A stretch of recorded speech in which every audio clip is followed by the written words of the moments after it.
Dance while you can. Hey guys, my channel was down for over a year, and now I need your support more than ever. Don't worry, I won't ask where you were watching from, haha. I just need a little support. Hit that like and drop a comment. Thanks, you're the best. My wife thought I was stupid. That was her first mistake. The second was leaving her phone face up on the kitchen counter while she went to grab her morning coffee. The notification lit up the screen like a neon sign. Can't wait to see you tonight. Your husband working late again? I didn't react, didn't even blink. Just kept eating my cereal and reading the morning news on my tablet like nothing happened. But inside, something cold and calculating clicked into place. Sarah walked back into the kitchen, her heels clicking against the tile floor with that practiced confidence she'd perfected over 8 years of marriage. She was always performing, always playing the role of the successful PR woman who'd somehow gotten stuck with the boring IT guy. "Morning, honey," she said, kissing the top of my head without looking at me. "I've got that late meeting with the Peterson Development Group tonight. Might not be home until after 10. "No problem," I replied, spooning another bite of cereal. "I'll probably be debugging the city's email server anyway." You know how it is. She grabbed her phone, glanced at the screen, and smiled. Not at me, at whatever message she was reading. "Have a good day at work, Dave," she said, already heading toward the door. "You too, Sarah. Hope your meeting goes well." The door closed behind her with a soft click. I sat there for another 5 minutes, finishing my breakfast in the silence of our kitchen. Our kitchen that she'd insisted on redecorating last year. Our kitchen where she'd complained about my lack of ambition just 3 days ago. I rinsed my bowl in the sink and walked to my home office. 20 minutes later, I'd installed a keylogger on her laptop and configured our home router to log all her internet activity. Not illegal when it's your own network and your own devices. I built the city's network. I know exactly where rats hide. By lunch, I had enough evidence to destroy a small country. Sarah wasn't just having an affair. She was having an affair with Tyler Morrison, the city councilman's son who played jazz at the local bars and considered himself Banger's answer to Miles Davis. The messages went back 9 months. 9 months of your loser husband and can't wait to get away from him, and detailed descriptions of exactly what they were doing in room 247 at the Marriott every Tuesday and Thursday, including during our anniversary trip to Bar Harbor. She stepped out for fresh air while I was in the shower. Apparently, fresh air meant 20 minutes of phone closeness with Tyler in the hotel parking lot. "He still thinks I love him," she'd typed to Tyler 2 weeks ago. Like a Labrador that pays taxes. I leaned back in my office chair and stared at the screen. Sarah was at lunch with her girlfriends, probably complaining about how I never took her anywhere exciting. Tyler was at his day job selling insurance, probably counting down the minutes until he could text her again. Neither of them knew I existed in any meaningful way. I was furniture, a paycheck, something to be worked around. My phone buzzed. Text from my brother-in-law, Mike. "Hey, you coming to the game tonight? Sarah said you might be free." I typed back. "Can't make it, working late. Tell everyone I said hi." Working late, right. I had work to do, but it wasn't the kind Mike would understand. I picked up my phone and called my old high school buddy, Jake. He ran a handyman business now, but back in the day, he'd been the guy who could get you anything you needed. Sometimes legally. "Dave? Holy crap, man, what's up?" "Jake, I need a favor. Nothing illegal, just creative." "I'm listening. You still know how to get into places, buildings and stuff?" "Depends on the building." "And why you're asking?" "Someone's been parking in my spot. I want to leave them a message." Jake laughed. "What kind of message?" "The kind that gets their attention without getting me arrested." "I like it. When do you need this done?" "Tonight. I'll text you the details." I hung up and went back to my computer. Tyler Morrison drove a red Mustang convertible, license plate Jazzman 1. He parked it in the same spot behind Patty's Bar every Tuesday and Thursday night while he played his sad cover songs for drunk college students. Tonight was Tuesday. I spent the rest of the afternoon planning, not just tonight, but everything. Sarah wanted to play games? Fine, but she'd picked the wrong opponent. At 6 p.m. I texted her, "Working late like you thought. See you tomorrow morning." She texted back, "Okay, honey. Love you. Love, right." I drove to Patty's Bar and parked across the street. Tyler's Mustang was there, gleaming red under the streetlights. Through the window, I could see him on stage, guitar in hand. singing something soulful to a crowd of maybe 15 people. Jake pulled up in his work van at 8:30, right on schedule. "You sure about this?" he asked, getting out with a small toolbox. "I'm sure." It took him less than 5 minutes to pop the lock on Tyler's car. I slid a USB drive under the passenger seat and left a note on the dashboard. "Next time you park in my spot, I'll make sure you walk home." The USB contained a single video file. Security footage from our bedroom closet, showing me watching them through the crack in the door. 15 minutes of me standing perfectly still, just watching. No audio, no movement, just me, staring. The message was clear. "I see you. I know where you are. I know what you're doing. Game on." The next morning, Sarah was quieter than usual. She kept checking her phone, frowning at the screen.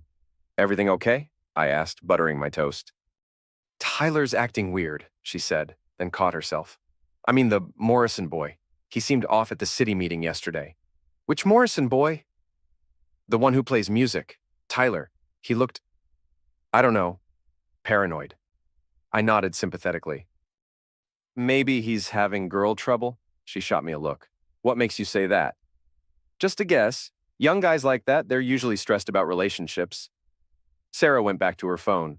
3 minutes later, she was texting furiously.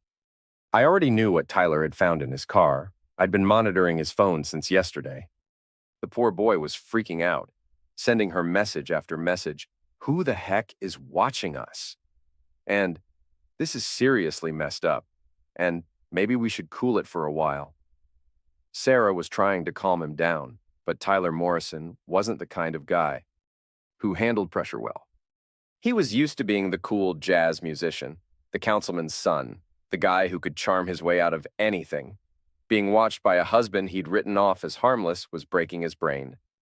"I'm going to be late tonight," Sarah said, grabbing her keys. "Big presentation for the waterfront development." "No problem. I'll grab dinner with Mike." She paused at the door. "Dave? Yeah? Do you ever...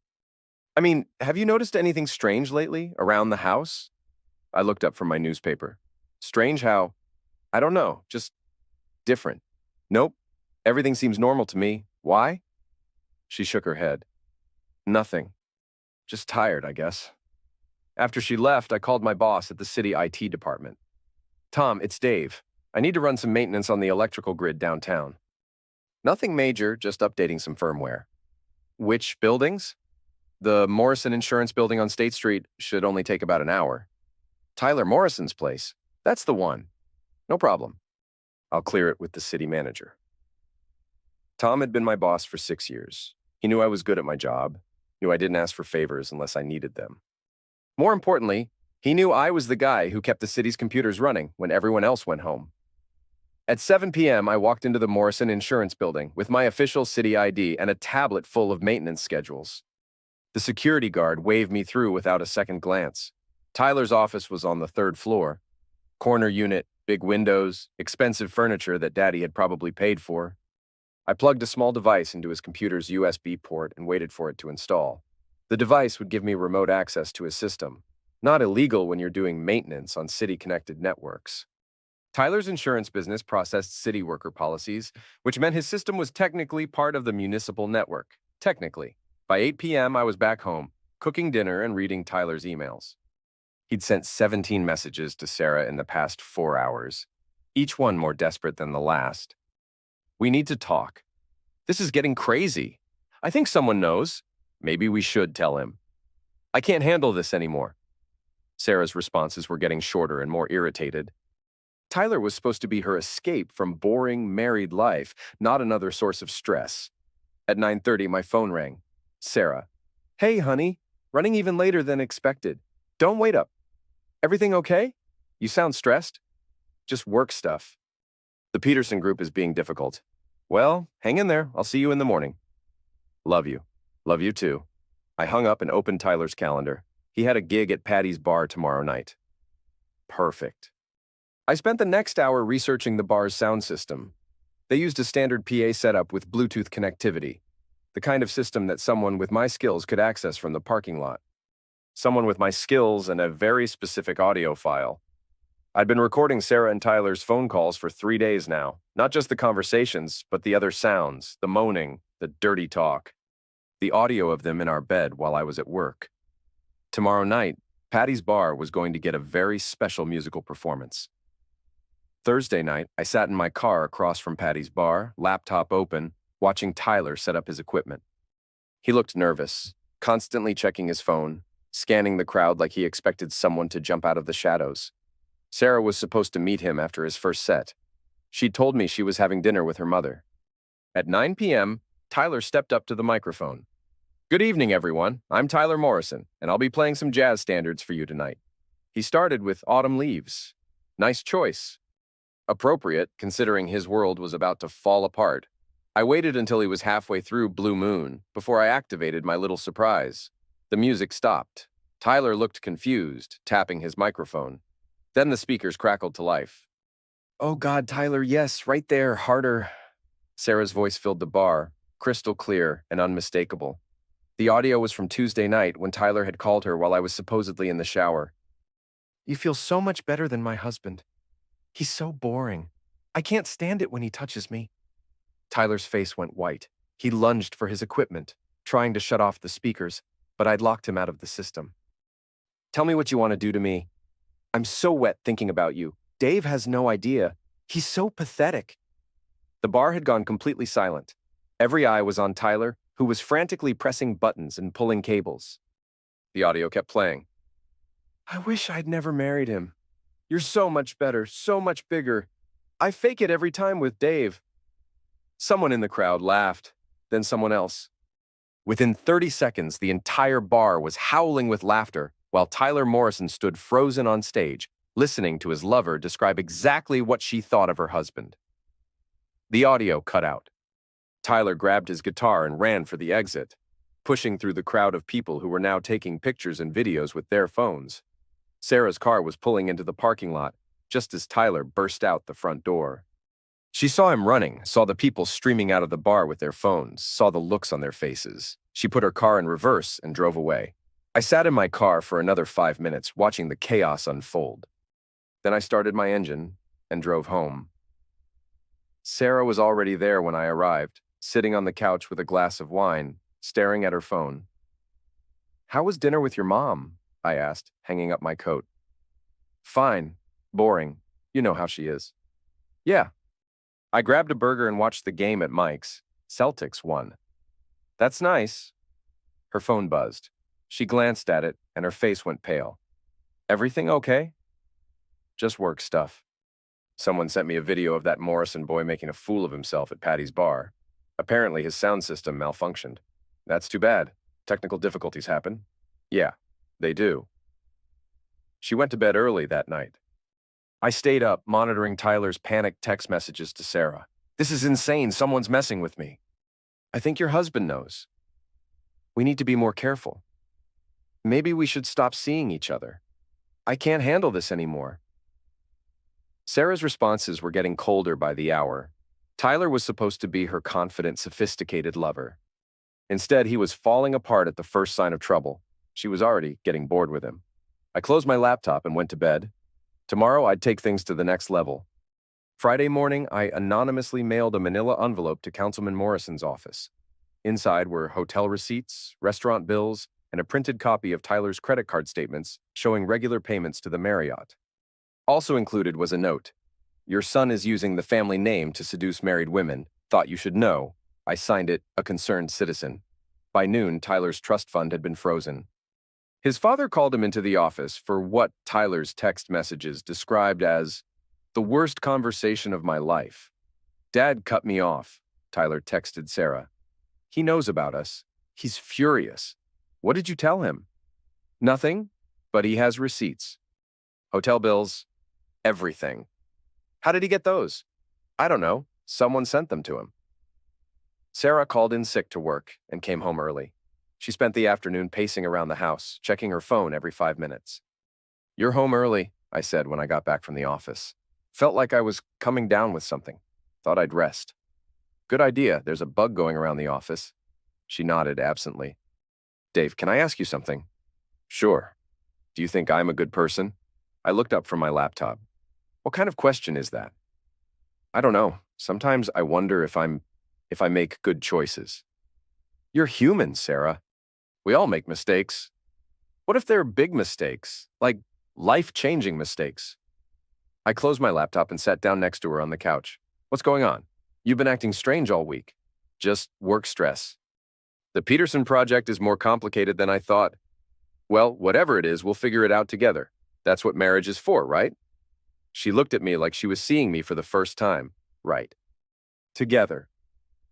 That night, Tyler came to our house. I watched him through the window, sitting in his car for 10 minutes before getting the courage to walk to our door. He looked terrible. Unshaven, wrinkled clothes, the kind of desperate energy that comes from having your world collapse in 48 hours. I opened the door before he could knock. Tyler Morrison, I said. What brings you to my neighborhood? He stared at me like I was a ghost. I wanted to talk to you. About what? About Sarah. I stepped outside and closed the door behind me.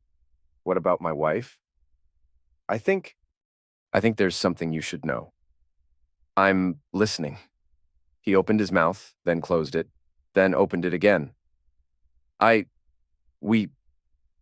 Sarah and I, yes? We've been having an affair. I let that hang in the air for a moment. Then I smiled. I know. His face went white. You know? Tyler, I've known since Monday. I've been watching you scramble around like a chicken with its head cut off, wondering who was messing with you. I stepped closer. It was me. You, the USB in your car, the audio at Patty's bar, the envelope to your father, all me. But you're just what? Just a boring IT guy, just Sarah's loser husband? I leaned against the porch railing. Tyler, I run the computer systems for an entire city. I know more about surveillance, networking, and digital forensics than you'll learn in 10 lifetimes. And you thought you could outsmart me. He took a step back. Look, I'm sorry. I never meant for this to happen. Sarah and I, we connected. Connected? That's a nice way to put it. I came here to tell you the truth. To do the right thing. No, Tyler. You came here because your daddy cut you off and your girlfriend is losing interest. You came here because you're scared and you don't know what else to do. That's not true, isn't it? When did you decide to confess? Before or after your trust fund got frozen? He didn't answer. Here's what's going to happen, I continued. You're going to get in your car and drive away. You're going to stop calling my wife. Stop texting her. Stop thinking about her. And if I see you anywhere near my house or my wife again, I'll make sure everyone in this town knows exactly what kind of man you really are. You can't threaten me. I'm not threatening you, Tyler. I'm educating you. There's a difference. I walked back to my door. Oh, and Tyler, you might want to find a new place to play music. I heard Patty's Bar is looking for someone with better technical skills. I went inside and locked the door. Tyler stood on my porch for another minute, then got in his car and drove away. Sarah was waiting in the living room. Who was that? She asked. Tyler Morrison. He wanted to apologize for something that happened at his insurance office. City network glitch? Oh, that's weird. Why would he come here? I guess he felt bad about the inconvenience. She nodded, but I could see the wheels turning in her head. I'm going to bed early. I'm still not feeling well. Good idea. I'll be up in a few hours. After she went upstairs, I opened my laptop and started the next phase of my plan. Saturday morning, Sarah asked for a divorce. I can't do this anymore, Dave. I'm not happy. I haven't been happy for a long time. We were sitting at the kitchen table, the same place where I'd first seen Tyler's text message 6 days ago. She'd made coffee and toast, like this was just another morning conversation. Is there someone else? I asked. No, this is about us, about what we've become. What have we become? Strangers, roommates. We don't talk anymore, don't laugh together. We're just going through the motions. I sipped my coffee. You're probably right. She looked surprised. You agree? Sarah, I've watched you check out of this marriage for months. You're miserable when you're here. You light up when you talk about work, about your friends, about anything that doesn't involve me. I didn't think you noticed. I notice everything. It's part of my job. So you're okay with this? With getting divorced? I set down my coffee cup. I'm okay with whatever makes you happy. But I have some conditions. Conditions? I keep the house. You can have the car, the furniture, whatever you want. But the house stays with me. Dave, we bought this house together. I have equity in it. Check the deed, Sarah. Check the mortgage documents. Everything's in my name. You wanted me to handle the paperwork because you were too busy with work, remember? Her face went pale. That can't be legal. It's perfectly legal. You signed the papers. I have copies. But that's not fair. Fair? You want to talk about fair? I leaned back in my chair. You've been sleeping with Tyler Morrison for 9 months. You've been lying to me, mocking me, planning your escape while I paid the bills and did your laundry. And now you want to talk about fair? How do you know about Tyler? I told you. I notice everything. She started crying. Not the pretty tears she used when she wanted something, but ugly, desperate sobs. Dave, I'm sorry. I never meant for this to happen. Tyler and I, we fell in love. No, Sarah, you fell in lust. There's a difference. I was going to tell you. I was trying to figure out how. By asking for a divorce without mentioning him? That was your plan? I didn't want to hurt you.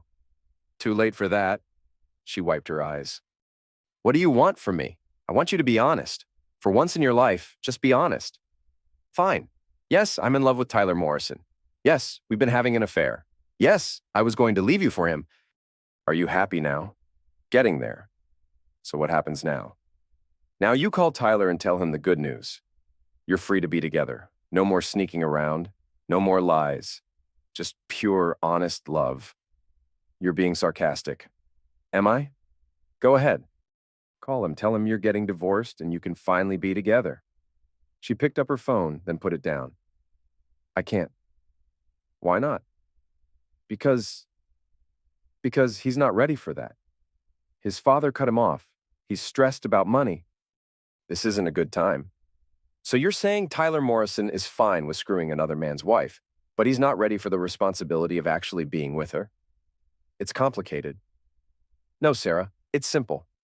Tyler wanted the excitement of an affair without the commitment of a relationship, and you wanted the thrill of cheating without the consequences of leaving. That's not true. Then call him. Prove me wrong. She stared at her phone for a long moment. Then she started crying again. I've made such a mess of everything. Yes, you have. Is there any way we can work this out? Go to counseling or something. Sarah, you spent 9 months telling another man that you hated being married to me. You described our closeness in detail, laughed about my job, made plans for your life after I was gone. And now you want to work it out? I was confused. I wasn't thinking clearly. You were thinking perfectly clearly. You just didn't expect to get caught. She was quiet for a long time.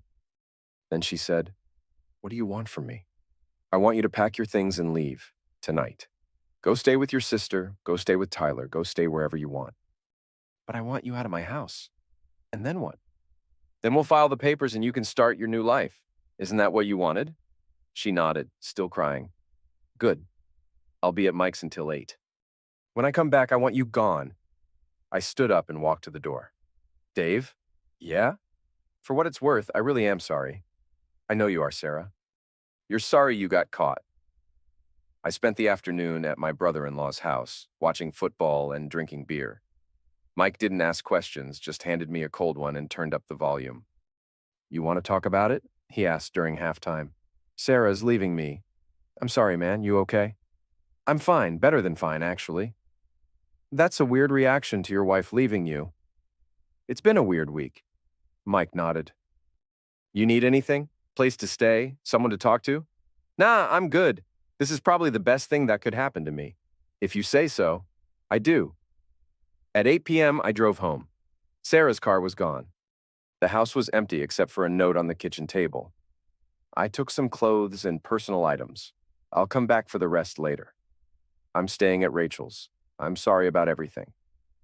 I crumpled up the note and threw it away. Then I opened a beer and sat on my couch in my house, in my life that was finally mine again. My phone buzzed. Text from Tyler. Is it true? Are you really getting divorced? I typed back, yes. She's all yours now. Good luck. He didn't respond.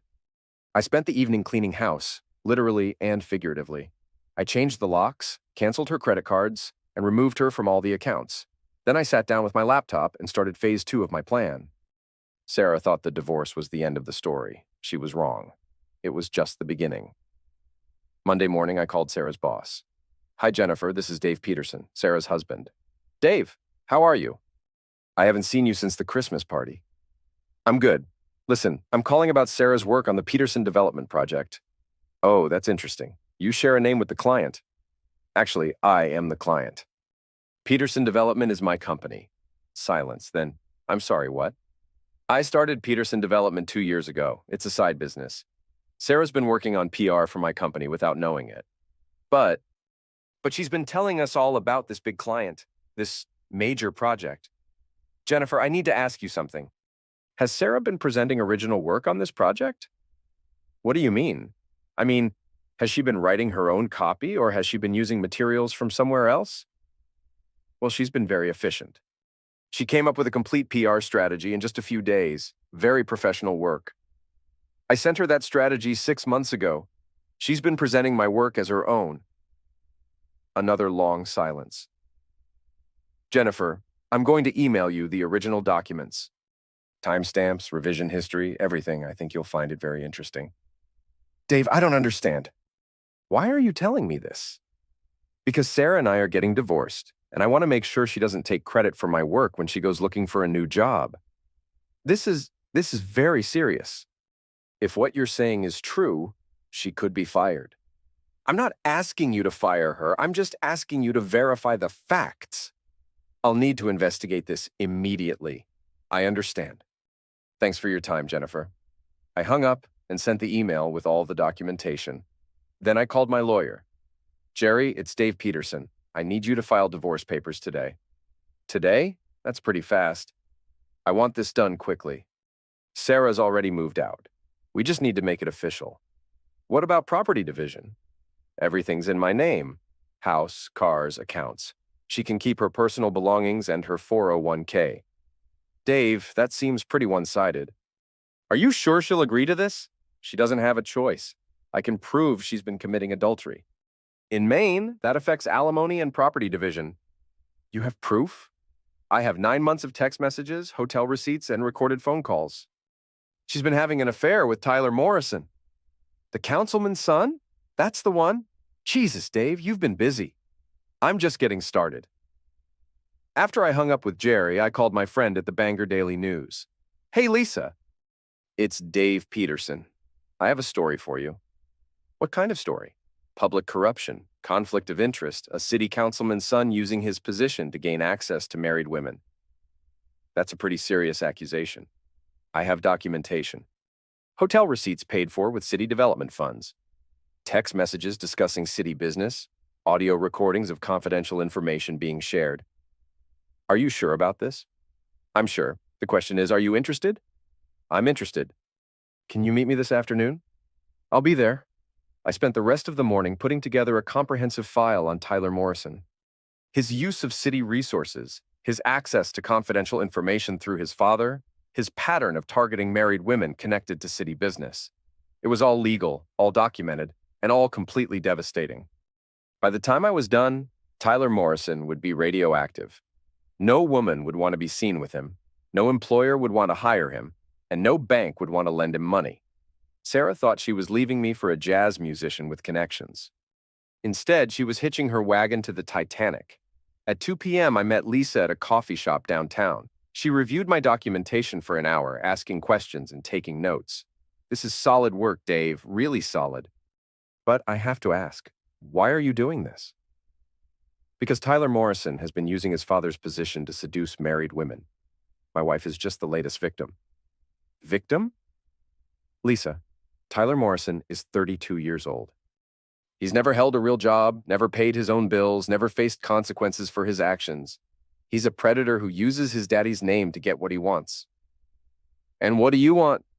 I want him to face consequences. For once in his life. What about your wife? This will destroy her too. Sarah made her choice. She chose Tyler Morrison over her marriage. Now she gets to live with that choice. Lisa nodded. I'll need to verify some of this information independently. Of course, but Lisa, this story is going to break with or without you. I've got reporters from 3 other papers interested. I understand. Give me 24 hours. You've got it. I went home that evening feeling lighter than I had in months. Sarah had spent 9 months planning my humiliation. Now it was my turn. Tuesday morning, Sarah called me at work. Dave, I need to talk to you. About what? About the divorce, about everything. What about it? I got fired yesterday. Jennifer said I was plagiarizing work. That's not true, is it? I wouldn't know. I'm just an IT guy, remember? Dave, please. I know you're angry, but this is my career, my reputation. Sarah, you've been presenting my work as your own for months. What did you think would happen? Your work? What are you talking about? Peterson Development, my company, my PR strategy, my copywriting. Silence. That's right, Sarah. You've been working on PR for my company without knowing it, and you've been taking credit for my work. But you never told me you had a company. You never asked. You were too busy complaining about my lack of ambition. This is insane. You set me up. I gave you an opportunity to do good work.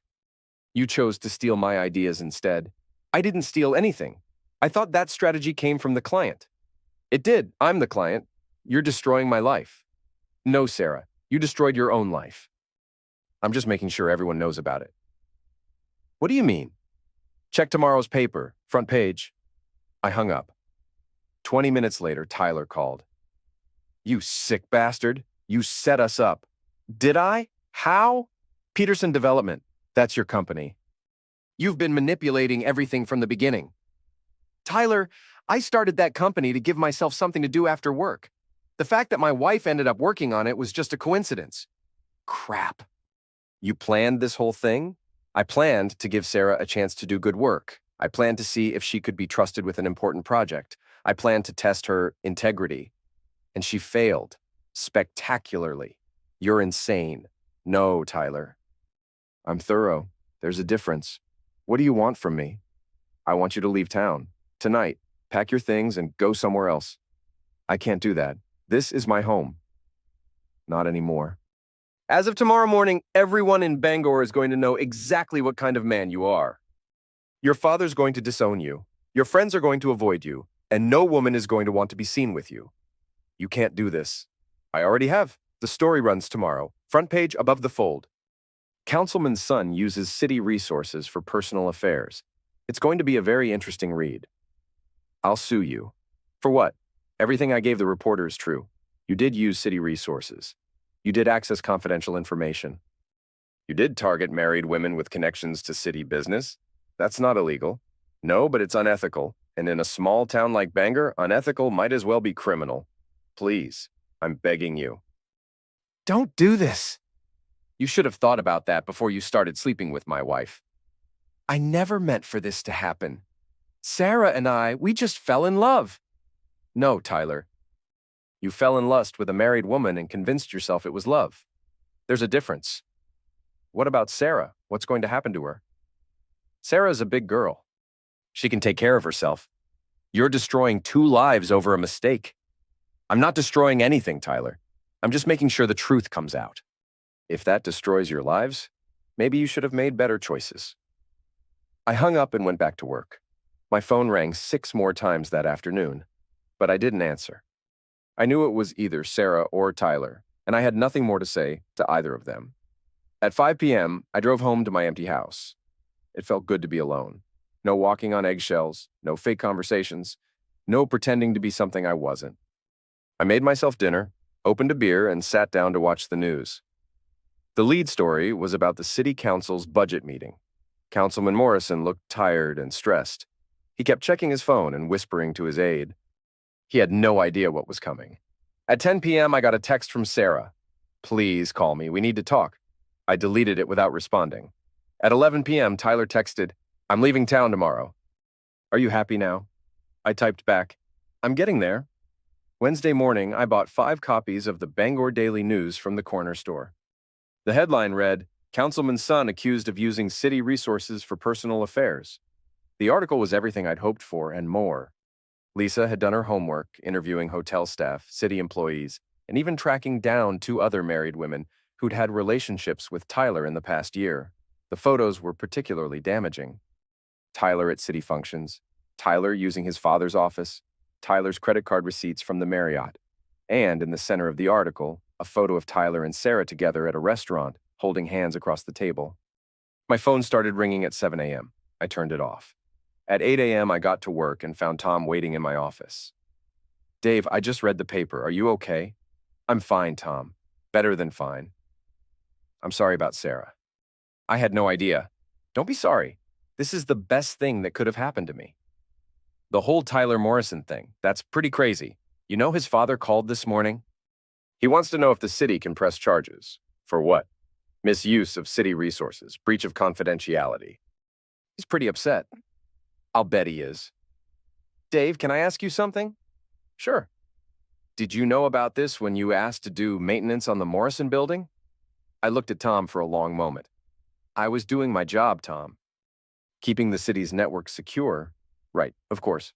He paused. Well, if you need anything, just let me know. Time off, whatever. Thanks, but I'm good. I've got a lot of work to catch up on. After Tom left, I turned my phone back on. 47 missed calls, 32 text messages, and 56 emails. Most were from reporters, some were from friends, and a few were from Sarah and Tyler.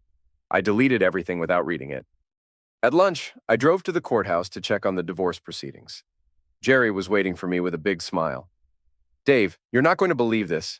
Sarah's lawyer called this morning. She wants to settle quickly and quietly.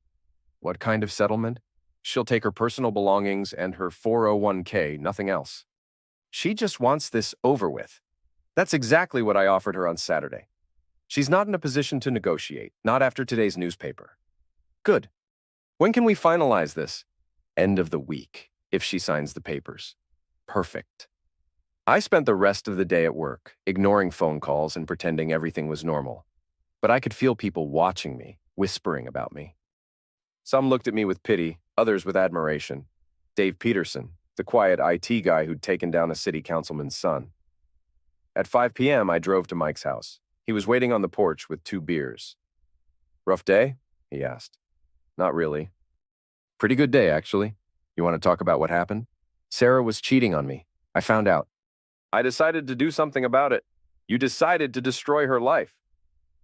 I decided to make sure she faced consequences for her actions. Mike handed me a beer. Dave, I've known you for 15 years. This isn't like you.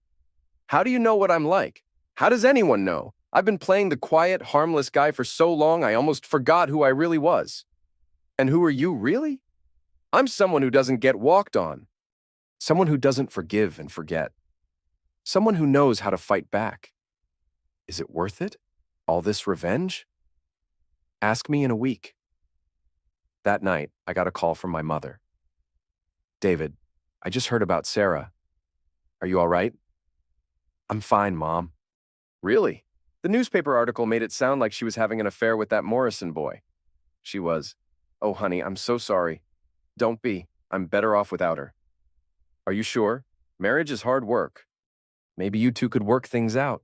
Mom, she spent 9 months lying to me, cheating on me, and planning to leave me. There's nothing to work out. I just hate to see you give up on love. I'm not giving up on love. I'm giving up on Sarah. What are you going to do now? I'm going to live my life, finally. After I hung up, I sat in my quiet house and thought about the future. For the first time in years, I felt like I had one.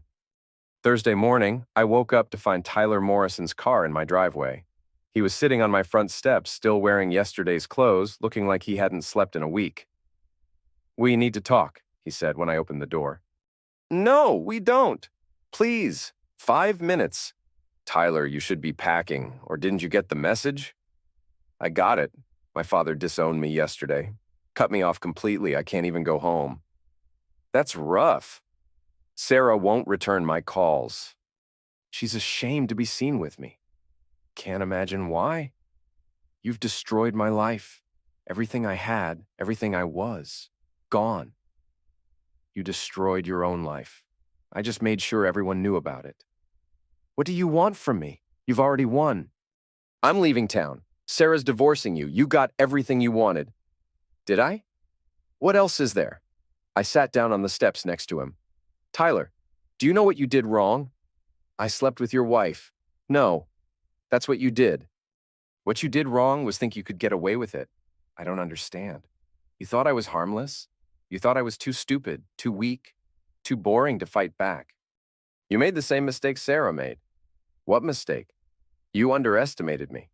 Tyler looked at me with something that might have been respect. You're not the man I thought you were. No, I'm not. I'm the man I've always been. I just stopped pretending to be someone else. So what happens now? Now you leave town and start over somewhere else. Maybe you'll learn something from this experience. And Sarah? Sarah's not my problem anymore. Tyler stood up. For what it's worth, I'm sorry. I really am. I know you are. You're sorry you got caught. No, I'm sorry I hurt you. I'm sorry I broke up your marriage. You didn't break up my marriage, Tyler. You just exposed how broken it already was. He walked to his car, then turned back. She did love you, you know, at the beginning. I know. Do you think you'll ever forgive her?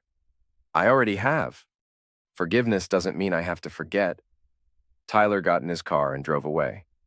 I watched him disappear down the street, then went inside to get ready for work. At noon, Sarah called. Dave, I need to see you, to apologize. To explain. There's nothing to explain, Sarah. You wanted out of our marriage. Now you're out. I never wanted it to happen like this. I never wanted to hurt you. How did you want it to happen? You were going to leave me eventually. This just sped up the process. I made a mistake, a huge, horrible mistake. But I loved you. I still love you. No, Sarah. You loved the idea of me. The safe, boring husband who paid the bills and asked no questions. You never loved me. That's not true.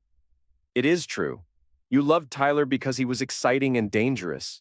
You loved the affair because it made you feel alive. You never loved me because I was neither exciting nor dangerous. You're wrong. Am I? When was the last time you were excited to see me? When was the last time you looked forward to spending time with me? Silence. That's what I thought. Dave, please, can we at least try to be friends? No, Sarah, we can't. We can be civil for the sake of the divorce, but we can't be friends. Friends don't do what you did to me. I understand. Good. Jerry will have the papers ready tomorrow. Sign them, and we can both move on with our lives. Will you be happy? Without me? I'm already happier than I've been in years. I'm sorry I wasn't a better wife. I'm sorry I wasn't a better judge of character. I hung up and went back to work. My phone rang twice more that afternoon, but I didn't answer. I was done talking. Friday morning, I met Jerry at the courthouse. Sarah was already there with her lawyer, looking small and defeated. She'd lost weight and her hair was pulled back in a messy ponytail. She wasn't wearing makeup. Mr. Peterson, her lawyer said, my client would like to address you directly. I looked at Sarah. Go ahead. I want you to know that I'm sorry, not just for getting caught, but for what I did, for the lies, the betrayal, everything. You didn't deserve any of it. No, I didn't. I know you'll probably never forgive me, but I hope someday you'll understand that I never meant to hurt you. Sarah, intent doesn't matter. Results do. And the result is that you destroyed our marriage for a guy who ran out of town the minute things got difficult. I know. Do you? Because I don't think you do. I think you're sorry this happened, but I don't think you're sorry you did it. What's the difference? The difference is that if you could go back in time, you'd be more careful. You wouldn't stop the affair. You'd just hide it better. She didn't deny it. Let's just sign the papers, I said. 20 minutes later, it was over. 8 years of marriage dissolved in a stack of legal documents. Sarah walked out of the courthouse without looking back. I drove home to my empty house, opened a beer, and sat on my porch.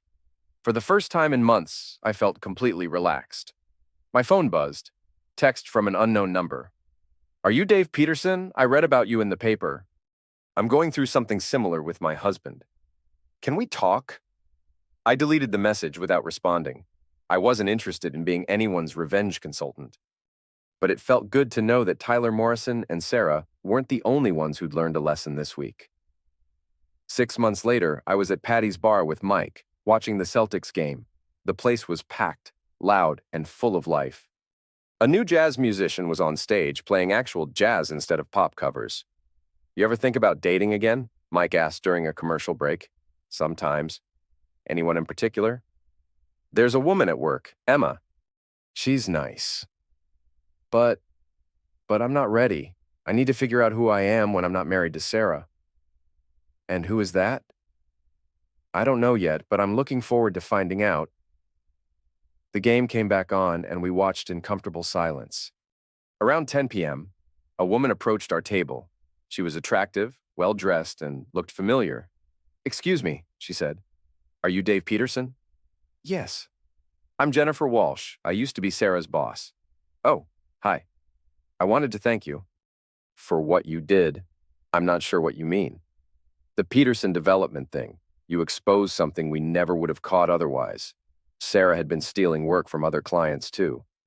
We were still sorting out the mess." "I'm sorry to hear that." "Don't be. You saved our company from a lawsuit." "Maybe several lawsuits. I was just trying to protect my own work." "Well, you protected a lot more than that." She handed me a business card. "If you ever want to do consulting work, we'd love to talk to you. Your attention to detail is impressive." After she left, Mike looked at me with a grin. "Consulting work? Maybe. I've been thinking about starting my own business." "Doing what?" "Digital forensics, corporate security, helping people who need to know the truth. Like a private detective, something like that." "Dave Peterson, private detective. I like it." I laughed. "I was thinking more like Peterson Digital Solutions." "That works too." We finished our beers and walked outside. The October air was crisp and clean, and the stars were visible for the first time in weeks. "You know what I realized?" I said as we walked to our cars. "What?" Sarah was right about one thing. I did lack ambition. I was content to be invisible, to go through the motions, to let other people make decisions for me. And now I know what I'm capable of.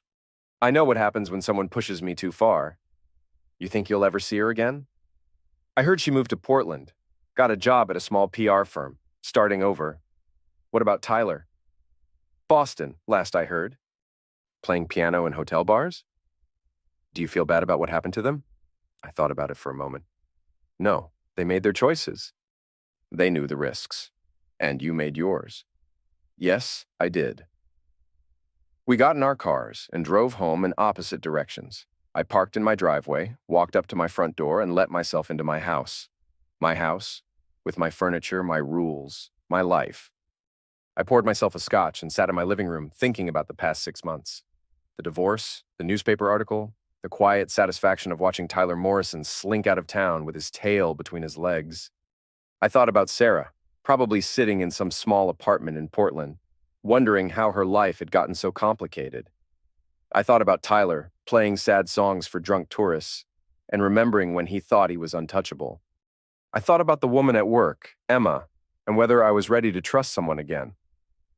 I thought about the future, and for the first time in years, I was excited about it. My phone buzzed. Text from a number I didn't recognize. "Mr. Peterson, I saw your story in the paper. My husband is cheating on me. I think I need your help." I stared at the message for a long moment. Then I typed back. "What makes you think he's cheating?" I found emails, hotel receipts. He thinks I'm too stupid to figure it out. "Are you sure you want to know the truth?" "I'm sure. I'm tired of being lied to." "Then we should meet. Tomorrow, 2 p.m., Bean Counter Coffee on State Street. Bring everything you found. How much do you charge?" "First consultation is free. After that, we'll see." I put my phone away and finished my scotch. Tomorrow, I'd start helping another underestimated spouse fight back. Tonight, I'd celebrate the fact that I'd learned how to fight for myself. I raised my glass to the empty room. "To second chances," I said out loud. Then I turned off the lights and went to bed, alone in my house, in my life, in my future. I slept better than I had in years. 1 year later, I was sitting in my new office above the bookstore on Main Street. The sign on the door read Peterson Digital Solutions, Investigative Services. I'd been in business for 8 months, and I was already booked solid. It turns out there are a lot of people in Bangor who need to know the truth about their spouses, their business partners, their employees, and I'd gotten very good at finding the truth. My assistant Emma knocked on the door. "Dave, your 3 o'clock is here." Emma had quit her job at the city and come to work for me 6 months ago. We'd been dating for 4 months, taking things slowly, building trust. Send them in, I said. A nervous-looking man in his 50s walked into my office. He sat down across from my desk and fidgeted with his wedding ring. Mr. Peterson, I think my wife is having an affair. What makes you think that? She's been working late, taking phone calls in the other room, acting secretive. And yesterday, I found a hotel receipt in her purse. Have you confronted her about it? No, I'm afraid of what she'll say. What do you want me to do? I want you to find out the truth. I want proof. I opened a file folder and pulled out a contract. Mr. Johnson, I'm going to be very honest with you. If your wife is having an affair and I find proof, your life is going to change. Your marriage might end. Your finances might be affected. Your children might get hurt. Are you prepared for that? I can't live with not knowing. All right, but I want you to understand something. Once you know the truth, you can't unknow it. You can't go back to being ignorant. The truth has consequences. I understand. Good. Then let's find out what your wife is really doing. As Mr. Johnson signed the contract, I thought about Sarah and Tyler. I wondered if they ever thought about me, if they ever wondered what their lives would have been like if they'd made different choices. I hoped they were happy. I hoped they'd learned something from what happened. But mostly, I hoped they understood that actions have consequences and that sometimes the quiet guy in the corner is the most dangerous person in the room. Not because he's violent or cruel, but because he's smart, patient, and tired of being underestimated. Mr. Johnson left with a handshake and a promise to call if he needed anything. I walked to the window and looked out at the street below. People hurrying to and from their jobs, their lives, their secrets. My phone rang. Peterson Digital Solutions. Dave, it's Mike. You want to grab dinner tonight? Emma's invited too. Sure. Where? How about that new place on Union Street? I heard they have good jazz. I laughed. Jazz sounds perfect. What's so funny? Nothing. Just thinking about how much things have changed. For the better? Definitely for the better. I hung up and turned back to my desk. I had 3 more cases to work on before the end of the day. A cheating spouse, an embezzling employee, and a business partner who was stealing client lists. All of them thought they were smarter than the people they were betraying. All of them thought they could get away with it. They were about to learn the same lessons Sarah and Tyler had learned. I wasn't the harmless IT guy anymore. I was Dave Peterson, and I specialized in making sure the truth came out. No matter how much it hurt. As I opened the first case file, I smiled. It was good to be underestimated. It made the victory so much sweeter.